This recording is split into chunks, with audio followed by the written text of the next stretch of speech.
flower, we can begin to understand how different forms, conditioned by different causes, are endlessly transforming. It's true of the nature of all conditioned existence, all forms. Forms conditioned by causes are endlessly changing. You can see that in the flower. Certain causes condition a certain form, transforming continuously. When we see the flower and we understand the flower, we can understand the nature of beauty, and creativity, and the nature of decay and death. When we understand the flower, we can understand attachment and suffering. When we try to hold on to beauty, when we try to hold on to anything that is in the process of endless transformation, we create conditions for suffering. In seeing the flower, in understanding the flower, we can understand the emptiness of phenomena. That is, what is flower? What is the flower? Is it the petals? Is it the stem? Is it the color? Is it the odor? Actually, flower is an empty phenomena, just like self. We can understand the emptiness of phenomena. We can also understand what in Zen practice, in that tradition, is called the suchness of things. That is, things just as they are. And looking at the flower, we can appreciate both the emptiness of essential essence, and also, on the other side, the suchness of it. Flower just as it is. The suchness of things means the quality of the experience before interpretation, before comment, before evaluation, before judgment. Things just as they are. How can you describe to somebody a color? How can you describe the essence of a taste?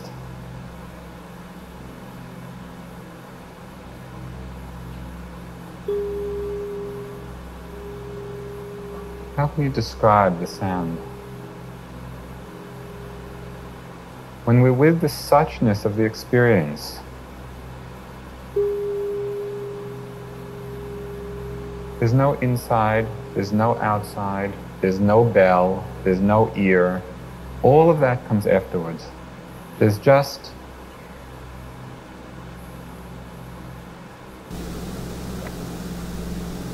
in every moment of experience, the Buddha is holding up the flower.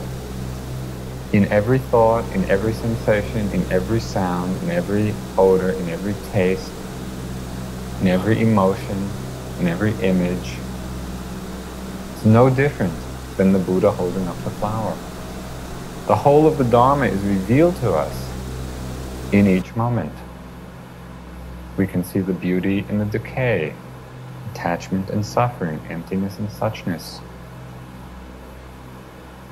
Said that the whole of the 84,000 suttas or discourses of the teachings are contained in that flower. It's no wonder that Mahakassapa smiled. A brilliant discourse.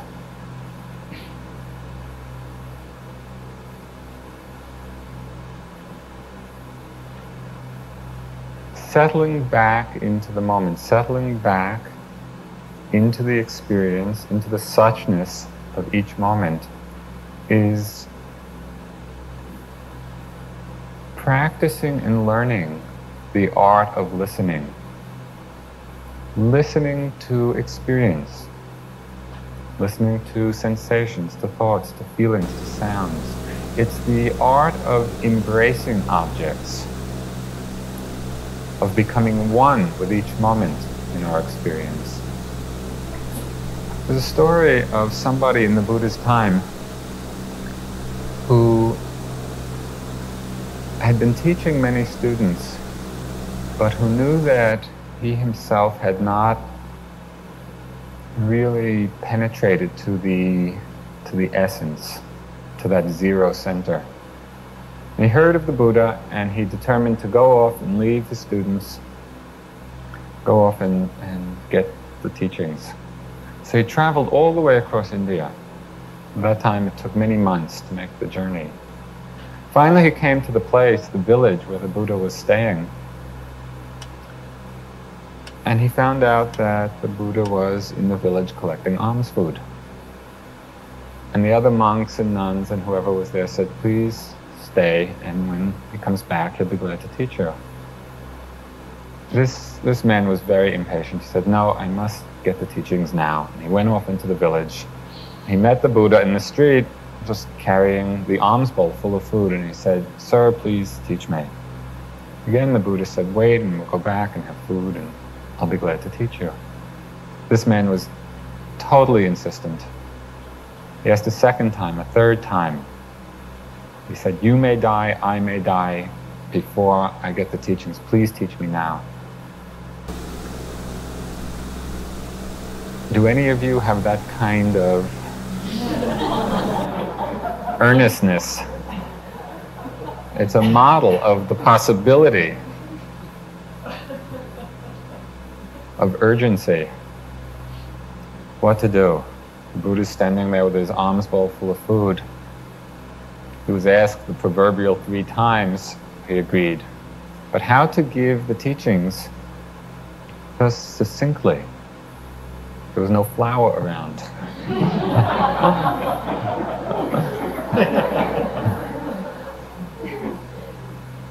And so the Buddha gave him this one short teaching, which sums up in the simplest possible way the most profound aspects of our practice. What he said was, in the scene that is seen with the eyes, there is just what is seen. And in the herd, there is just what is heard. And in the sensed, that is smelled and tasted and sensed in the body, there is just what is sensed. And in the thought, there is just what is thought. In each moment, there is just what there is. In the seen, just the seen. In the heard, just the heard. In the sensed, just the sensed. In the thought, just the thought. Nothing extra. Everything being exactly what it is, the suchness of each moment. This old man, who was named Bahia, heard these teachings, and as in all great Buddhist stories, he got enlightened. Well, there was a PS to it, and that is just after hearing the teachings and really penetrating. The whole Dharma is in that one stanza. Heard the teachings, his mind awakened, opened, and just after that it said that a wild cow came up and gored him, and he died. He must have had some premonition, but he had made it, got it. Do you see how simple the practice is? It's coming to an appreciation of the total simplicity of being. It's not complicated and it's not complex. The problem is that our minds have become complicated and our minds have become complex.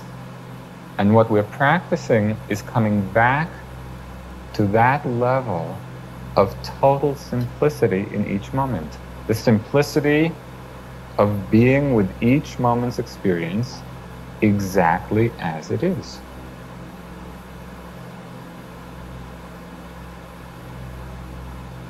In the seen, just the seen. In the heard, just the heard. In the sense, just the sensed. in the thought, just the thought, moment after moment. This settling back into the moment,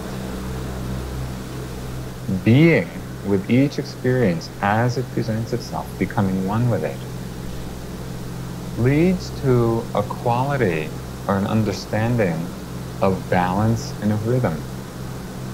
The balance of mind that's not jumping into each moment's experience with attachment, with aversion, with our likes, with our dislikes, with complexity of interpretation. There's a tremendous balance of mind which comes about when we settle back in a soft and allowing way to be with our experience as it unfolds. And in that balance, we begin to become one with the rhythm of life, the rhythm of experience. There's an old Chinese saying, it comes from some poem. Sitting quietly, doing nothing, spring comes and the grass grows by itself. Sitting quietly, doing nothing, spring comes and the grass grows by itself. All of nature is a process unfolding, and we are part of that. We're not different. There's a natural unfolding of the Dharma of our lives, of experience. If we can settle back, sitting quietly doing nothing, what in the Chinese are called the 10,000 joys and the 10,000 sorrows. A nice image for the totality of life's experience. The 10,000 joys and the 10,000 sorrows arise and pass in their own time, in their own rhythm. We become one with that flow. Sometimes people hear sitting quietly doing nothing, and they misinterpret it. And they think it means sitting quietly doing nothing.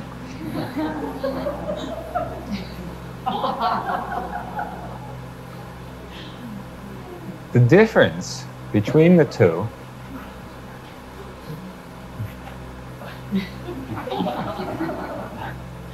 has to do with understanding the difference between non-action and inaction. Non-action is that openness and balance of mind in which everything is happening. Everything is arising and passing. Non-action allows for the fullness of experience. Inaction is a withdrawal from experience. They're very different states. Put another way, it's the difference between responding to situations and reacting to situations. When we react, when the mind is reactive, we're jumping into the experience with our judgments, with our likes, with our dislikes, with attachment, with aversion. And we simply play out conditioned habitual responses. When we're open to the moment, non-action instead of inaction, then the moment arises, and out of that openness comes the natural response. Not a reaction of mind based on our judgments. Judgment in this sense doesn't mean discriminating awareness, because there can be tremendous wisdom in discriminating awareness. Judgment in this sense means the quality of reactiveness, of attachment, of aversion, of holding on, of pushing away. That's very different than a situation arising, and out of the situation, out of the openness to it, a natural response emerging. I'll tell you a story which illustrates the possibility of this. A friend of ours was practicing with us in India. She had gone to Calcutta to be with one teacher and was returning to Bodh Gaya, which is a small village where the Buddha was enlightened, and which has now become a place of practice and pilgrimage. We had been studying in Bodh Gaya. She was in Calcutta, going to the train station in a rickshaw with a friend to take the train back to Bodh Gaya. They were going through some dark streets on the way to the train station, and in some dark alley, this big man kind of jumped out of the alley and started pulling her out of the rickshaw. It was very frightening. It was a really terrifying situation. The friend she was with managed to push this guy away, and the rickshaw got out of that street. She got to the train, she came to Bodh Gaya. She's telling Munindraji the story, and he's very interested in everything. And he was very interested in this and exactly what happened. So she goes through all the details of the story, and he listens. When she finishes, he says, "Oh dear, with all the loving kindness in your heart, you should have taken your umbrella and hit that man over the head." Non-action is not inaction. Sometimes the response to situations is to take the umbrella and hit that person over the head with all the loving kindness in your heart. Mostly we forget that part of it. We forget that sense of balance. So when you take your umbrella, watch the place out of which it comes. Right? Is it with anger? Is it with violence? Is it with fear? Is it the appropriate loving response?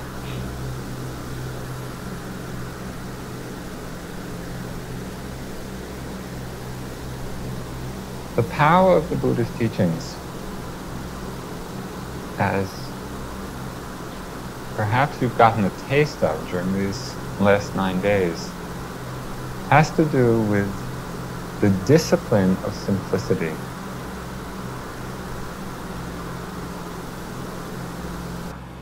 It's coming back to simplicity from the mind of complexity.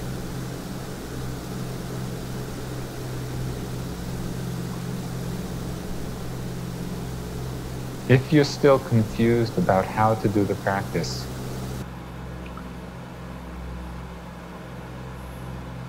there's a one-line teaching which you can take with you, which explains the whole practice again.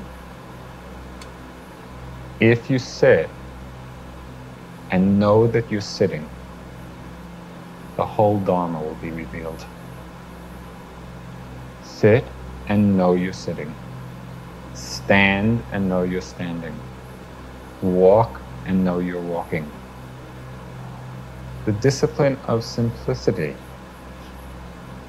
And what could be more simple than lifting, moving, placing? Sort of like a baby. Coming back just to the barest components of experience. And against the backdrop of that simplicity, the whole mind is revealed.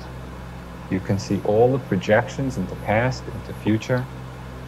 You can see all the judgments, all the clinging, all the condemning, against the reference point of what's simple. There's tremendous power, and it's not only in the context of a retreat. Really what we're practicing here is a way of living. And it's only if in some way we're able to carry this quality of awareness, the awareness of simplicity from the retreat setting into our lives outside of the retreat. That's what gives the practice meaning. In a very fundamental way, it's no different when you leave here. There's still the seen and the heard and the sensed and the thought. Same phenomena going on. Coming back to the simplicity of each moment gives tremendous power.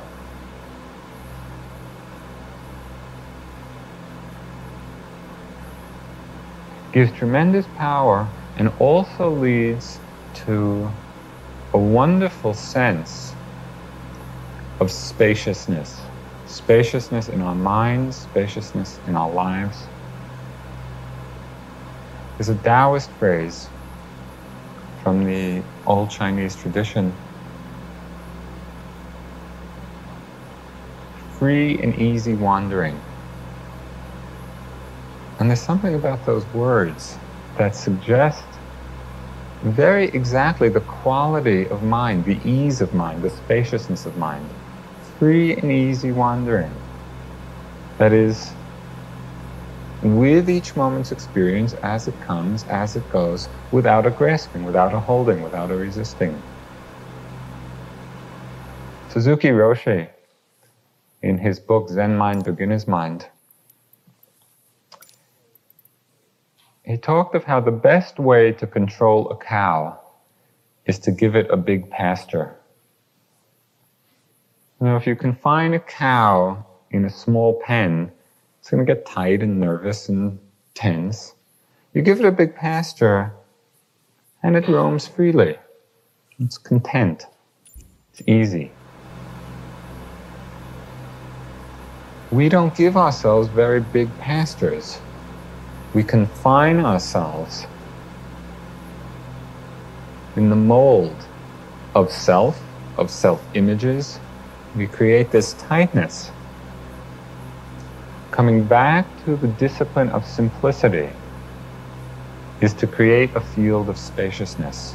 Give the mind a free pasture. It's as if we're riding a horse.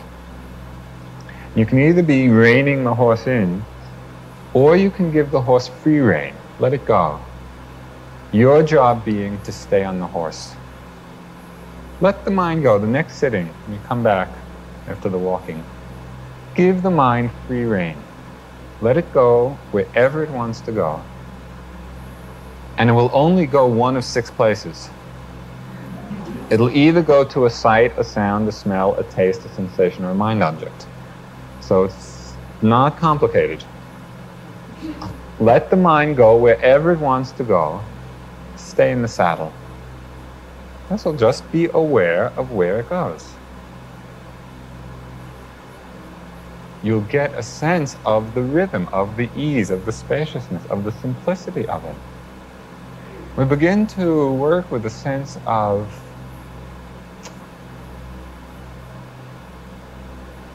there's a sense of joy, there's a sense of lightness, there's a sense of appreciation for each moment's gift.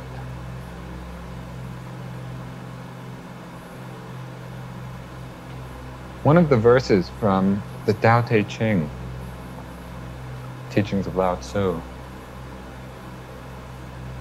one of the verses says that when a wise person hears the Tao or the Dharma, they practice diligently.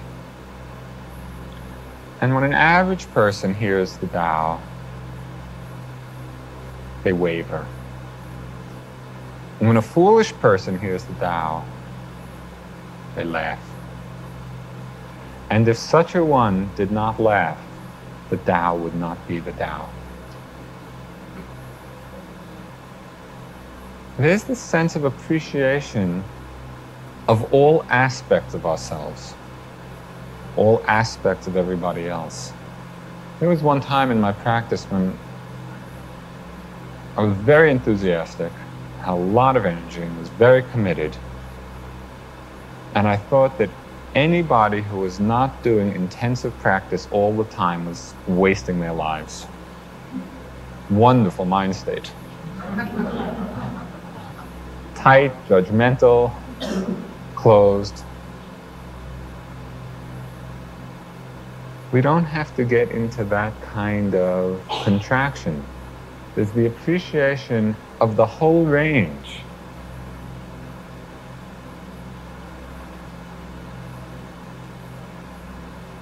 Not so much judgment, not so much evaluation, clear seeing, the discipline of simplicity, of coming back to the moment and seeing what's there. There's a little poem by Suzaki Roshi.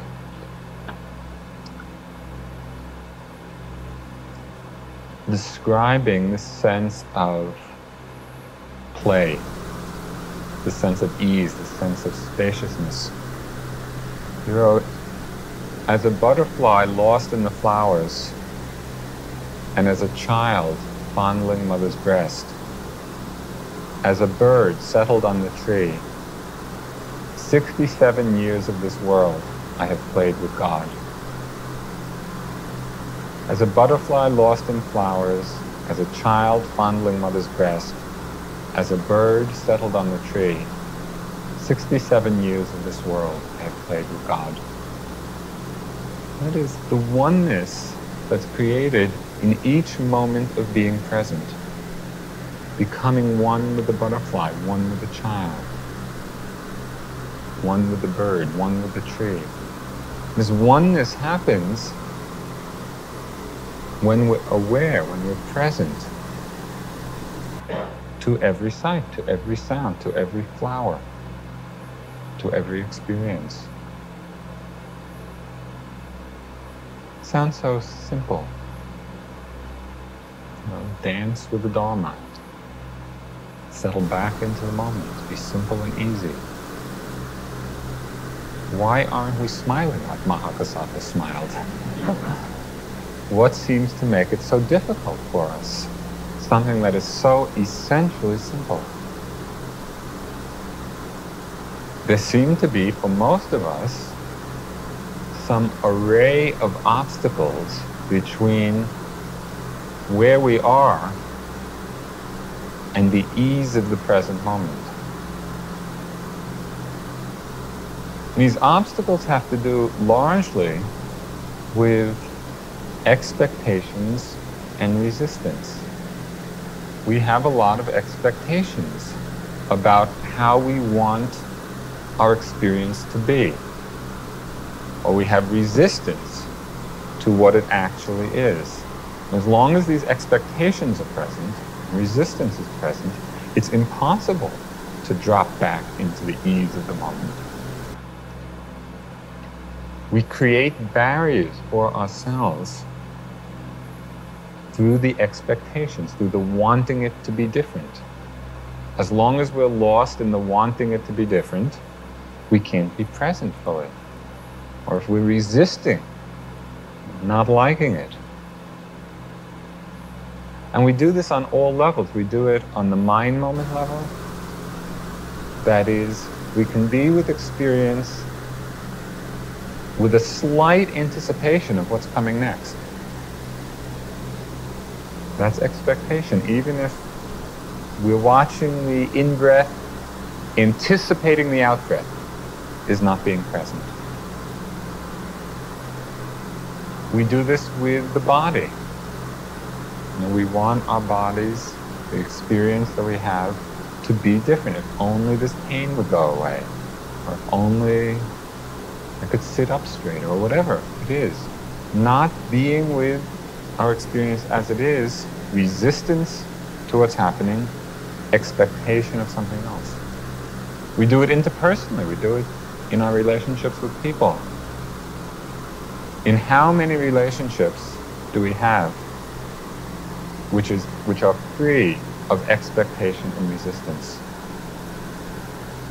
Because the expectation and resistance, these things are born out of a sense of self, sense of self-image. There's another story from the Chinese of a prince, a Chinese prince, going out on a monkey hunt. And they went out to the forest. He and all his attendants. And all the monkeys fled, except for one monkey. And it wasn't the 100th monkey. It was another monkey. And this monkey just stood very proudly on the end of this branch on the tree. And the prince took his bow and arrow and shot it at the monkey. And the monkey very cleverly grabbed the arrow, in midair, kind of stood there. What happened? The prince ordered all of his attendants to take their bows and arrows and shoot at once. The monkey was killed. When we take a stand, in our lives, look at me. Look at what I can do. Look at whatever. When the stand is taken based on this sense of self, of I, of ego, that very stance sets up the polarity of opposition. When we can go through the world empty of self, empty of I, there's so much harmony and so much ease.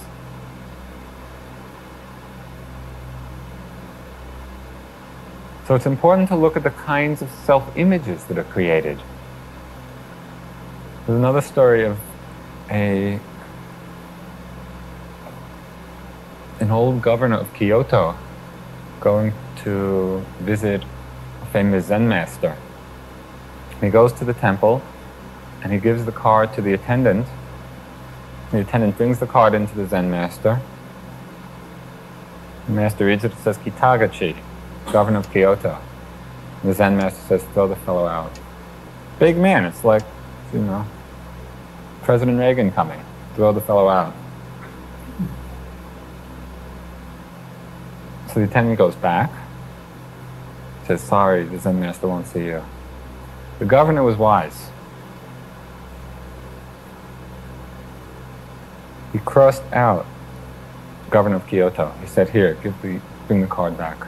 The attendant goes, brings the card back. The Zen master sees it. Oh, Kitagaji, I want to see that fellow. When we present ourselves, governor of Kyoto, this or that, what we're presenting is an image. It's a role. We're not offering ourselves, our being.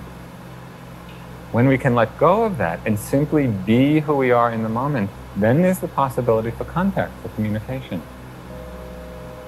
So to look at the kind of worldly self-images that we buy into, the worldly roles.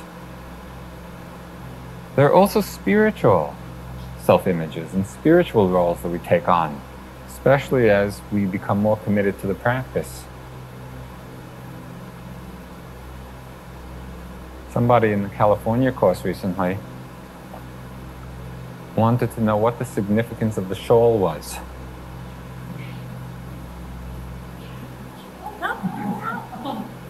It's to keep warm. It's very easy to take on the trappings and to get caught by the trappings, or a certain stance. I'm so humble.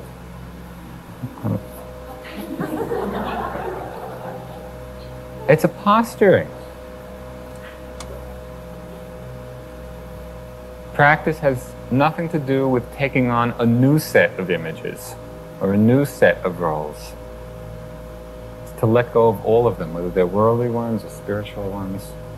It's very easy. When I first started my practice,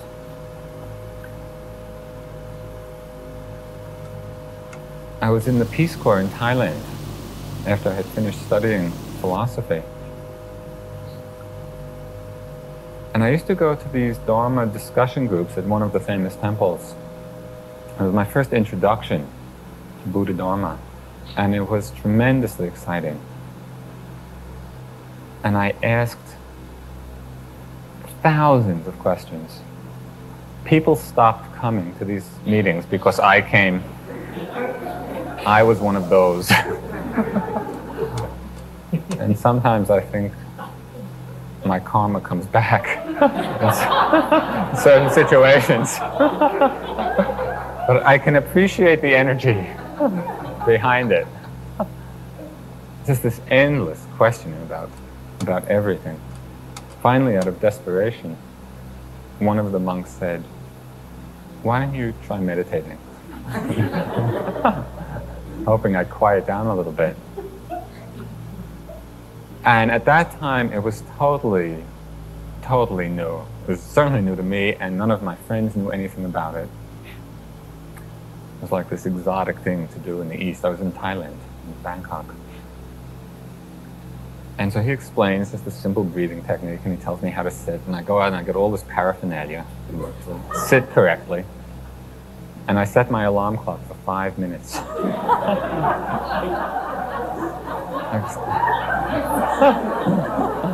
I didn't want to sit too much.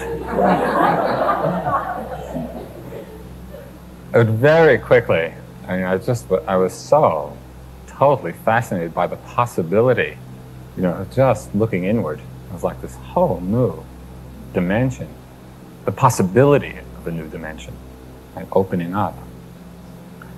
I was speaking in terms of spiritual self-images. It got so bad for a while that at one point I was inviting my friends over to watch me meditate.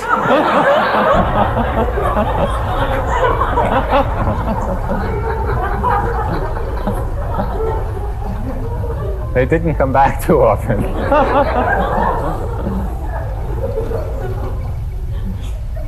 But actually, you see, I'm still doing it.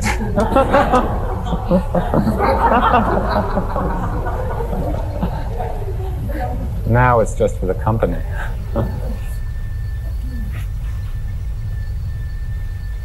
One of the greatest helps or lessons in letting go of spiritual self-images comes from the opportunity, one of the ways of letting go, beside the obvious one of seeing them clearly, is the opportunity to be with different teachers. Because then you see that the Dharma manifests in the widest range of personality and behavior. We see very directly that there's no one way to be. In the time of my intensive study and practice, I studied with 3 different teachers, one of whom was Mindraji. And for those of you who haven't met him, he's this little man in white